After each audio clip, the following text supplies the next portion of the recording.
In this video, I'm going to talk about how you can create highly effective and professional videos on a budget. Now, the first and most important aspect of video marketing is being able to create high quality professional looking videos. If you can't do this, then you won't be able to engage your audience and you won't be able to show yourself as a business that they can trust to provide great quality work. Remember, the aim here is to show that your organization is highly capable and has great attention to detail. The presumption will be that the quality of your video is indicative of the quality of your service or products.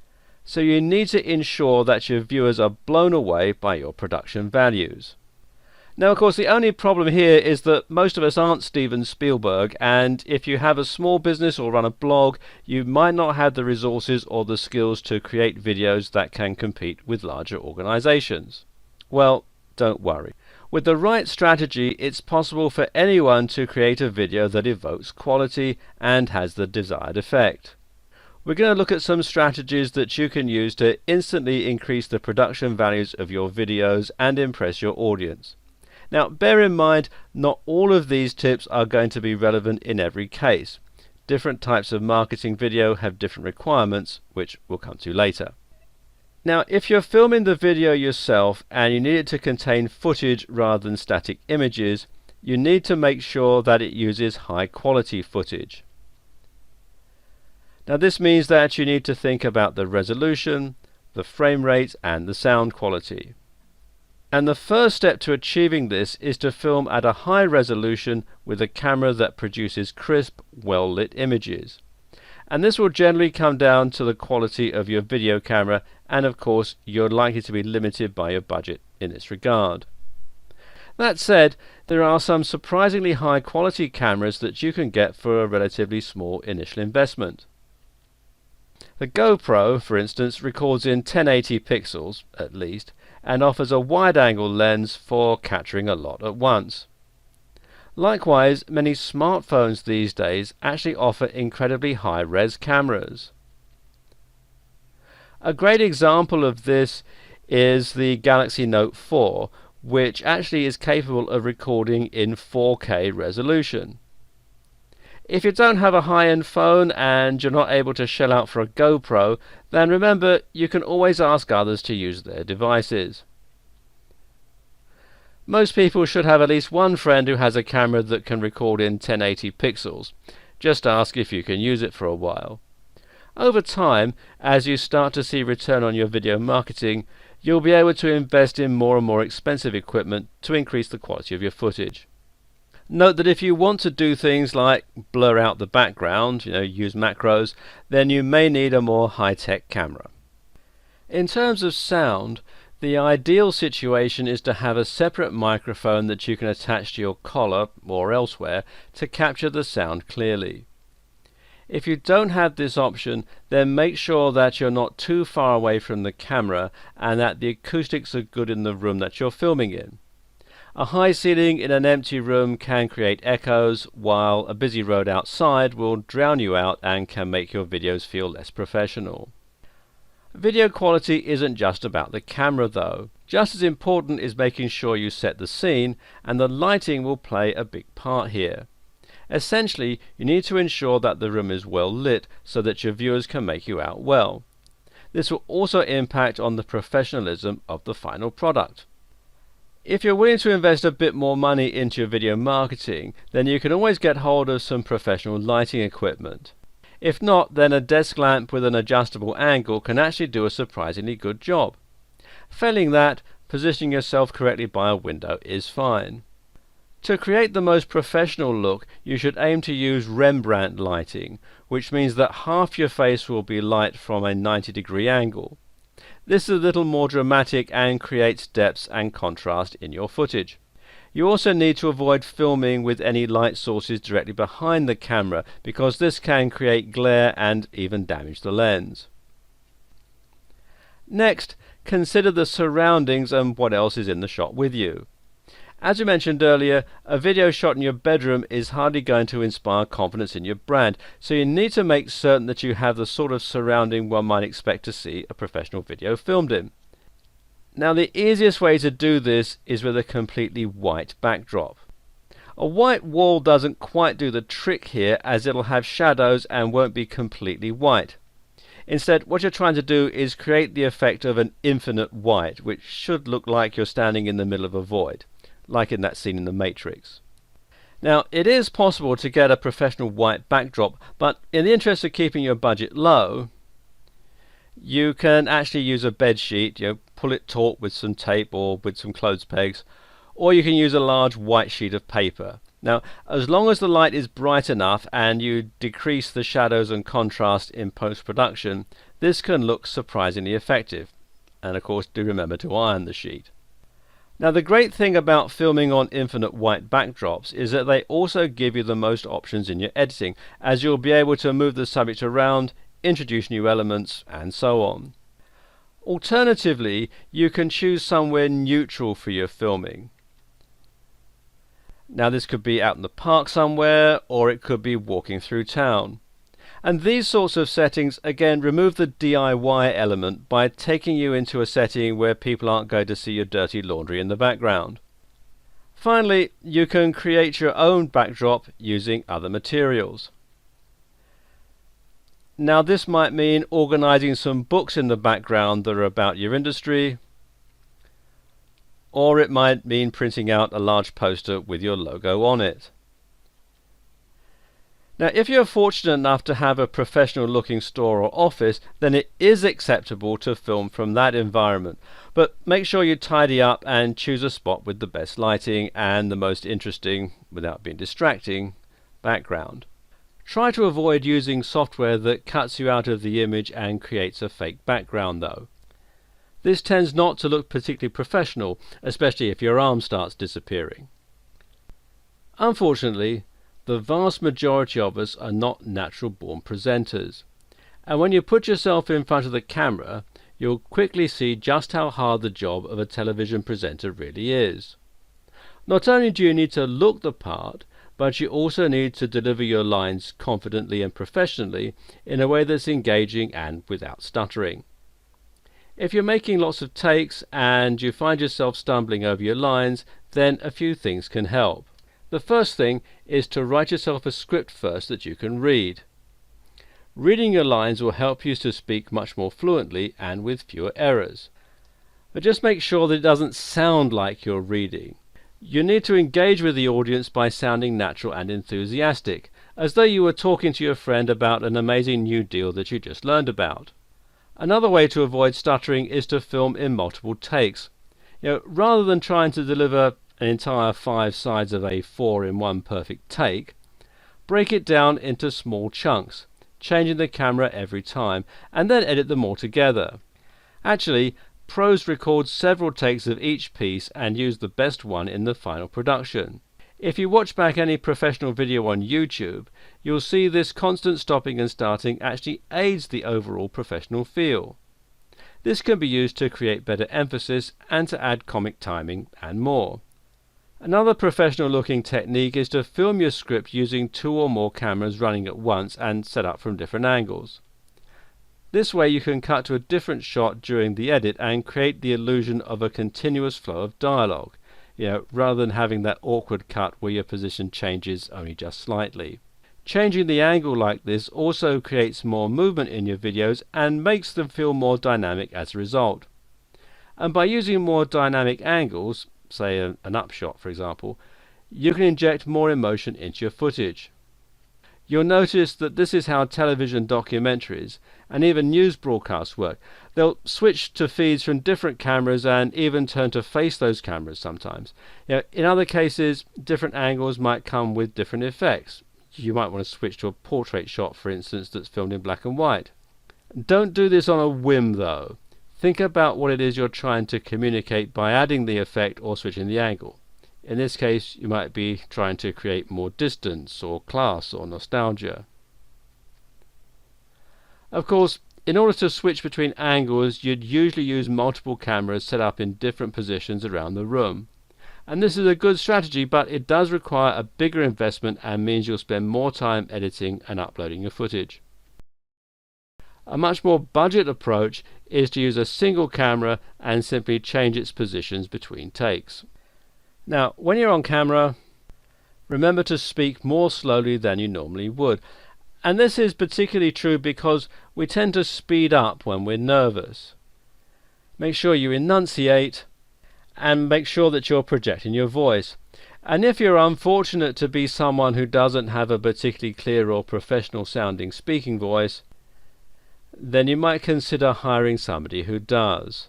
Alternatively, you could try slightly altering the pitch of your voice during post-production. Make sure as well that you're looking your best and wearing attire that's suitable for your video production. That might sound like a no-brainer, but you'd be surprised at how many business owners think it's okay to record their video marketing in their old jumper. Pay attention to your hair as well. A little makeup can go a long way too, but ask someone who knows what they're doing. Nobody wants to buy from Ronald McDonald. Remember that if things go well, you're going to be seen by thousands of people, many of whom might become important clients. So imagine that you're going to a very important business meeting and dress accordingly. Once you have all your footage, the next step is to edit it into something cohesive and engaging. Editing can go a long way to making your video much more professional, even if the footage you've given yourself to work with is a little lacking.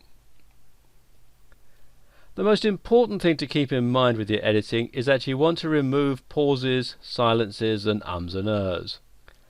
Try to ensure that your video has flow so that there's no point where it feels like it's lingering or awkward or where it might lose your viewer's attention. This is another reason you want to break long speeches down and then edit them together to remove the gaps. Generally speaking, the more you can cut away from your video, the better it's going to be. As we'll discuss in more detail later, shorter videos tend to be more effective from a marketing point of view. So the more information you can get across in a short amount of time, the more efficient your video is going to be at helping you to sell. Now, as I mentioned earlier, cutting out a pause in your speech can also be useful for comic timing and for adding to the flow of your video. While this is true enough, this kind of editing, where you're almost cutting yourself off, tends to work better for less professional videos that are aimed at a younger audience. For business-to-business videos or adverts, you may want to use a different approach to your editing. The best way to get a feel for how to edit your videos is to watch how others do it. Normally, if a video has been well edited, you're not going to constantly notice what the camera's doing. So watch a video you like, one that's in a similar style to what you're going for, and pay close attention to how the angles are changing, where the speaker is being cut, and how the transitions are being used. And you can even try drawing up a storyboard and then emulating this yourself. The editing process is also where you'll begin to add things like transitions and effects. This can go a long way to increasing the feel of professionalism, as long as you're using it well. Try to avoid gimmicky effects that distract from the content. Any effects you use should be subtle and, more importantly, consistent, so that they're hardly noticeable. At the very least, you want to add a fade in and a fade out effect at the beginning and end of the video, with the only exception to that rule being videos that have been purposely designed to look amateurish. To do all this, you're going to need a good piece of video editing software. Windows comes with Movie Maker, which is a free piece of software capable of very basic editing. And while this might be enough for your needs, you might be better off using something a bit more premium. Now, if you didn't get Windows Movie Maker installed as part of your Windows installation, you can actually download it from Microsoft. If you do a search in Google for Windows Movie Maker, it'll take you to this page. Now, if you want to try a bit more professional software, you can have this one here, Adobe After Effects, which is good for creating visual effects, or Adobe Premiere, which is a professional editing piece of software. And this is a much more feature-rich piece of software, and it'll save you a lot of time when you're making your videos. Now, it's quite expensive, but it's worth it. And what's more, you can get your first month free as a trial through the Creative Cloud, so you can make your first few videos for free. From there on, it's a subscription-based service. With Creative Cloud you also get access to Photoshop and Illustrator, both of which can be useful for creating graphics for your videos, so it should provide good return on investment overall. Alternatively, you can use software on your computer, and a couple of good ones are Sony Vegas, which you can download from sonycreativesoftware.com/Vegas software, and you can see you've got all the different types of software here. Or you can use Serif Movie Plus, which you can download from serif.com/movie plus, and it's very reasonably priced. £61.27 is about $40 at the time that I'm making this video. There is a free version of Movie Plus available as well. If you click on the free downloads tab and come down here to Movie Plus Starter Edition, which does a lot of the basic functions, although some of the other more advanced features are limited. Okay, so now you have a piece of well edited footage featuring you speaking about your product or service or industry, filmed on a high quality camera in a professional looking setting. Well, so far so good. But you might find that your video is still missing a few touches that make the most professional videos look really professional. And one of those is a video opener. This may not be necessary for a video that is an out-and-out advertisement, but if you have a YouTube channel with tutorials, instructions and other videos, then an opener can help you to build brand awareness and really add an extra level of professional quality. Of course, you can make your own opener, and if you're confident with video editing software, this is a good strategy. You don't need to do anything too fancy. Simply creating a montage of your own footage with a logo over the top can do the trick, as can a static splash page with a jingle. Better though is to pay someone to do it, and you can do this fairly easily using a service like Fiverr. Fiverr, which you can find at fiverr.com, is a website where users sell a range of services all for $5, and you might be surprised at the quality of work you can get here for that price. Pay someone on Fiverr to create a professional introduction for you, and it will likely be far superior to anything you create yourself. Some users will also provide you with the option of getting the original file, which you can then edit yourself for further customization and flexibility. Likewise, you should also look into adding your logo onto the video itself, and you can do this in most good video editing softwares. And simply adding your logo to the corners can go a long way towards making the video look more professional and further enhancing your brand awareness. And this also prevents anyone from stealing your footage and claiming it as their own. If you don't already have a good logo, then this is something else that you should look into arranging immediately. Again, you can get this cheaply from various sites. 99 Designs, which you can find here at 99designs.co.uk, being a good choice. Another addition that may or may not be useful for your videos is to have screens with text. Now, these can be used to introduce the next scene, in a video that's a list of points for instance, to state questions to be answered in an interview, or to share extra information such as a link to your website or pricing. Finally, perhaps the most important extra touch is your music. Music can go a long way to increasing the professionalism of your videos and making your viewers more emotionally involved with what's happening. Again, this is something that's worth paying for, though you can get a lot of stock music from sites like Fiverr relatively cheaply. You should avoid the music provided by YouTube, as it's used on so many videos it's become rather generic. Most importantly, do not use commercially recorded music like you might hear on the radio. You run the risk of being sued by the copyright owner. Now, you might think that Born to Run is the perfect soundtrack to your fitness video, but unless you happen to know Bruce Springsteen and have cleared it with him first, don't assume that he or his record company or their lawyers will be happy with the implied endorsement. You can pay someone on Fiverr or another service to make you an original composition, and this will be far preferable.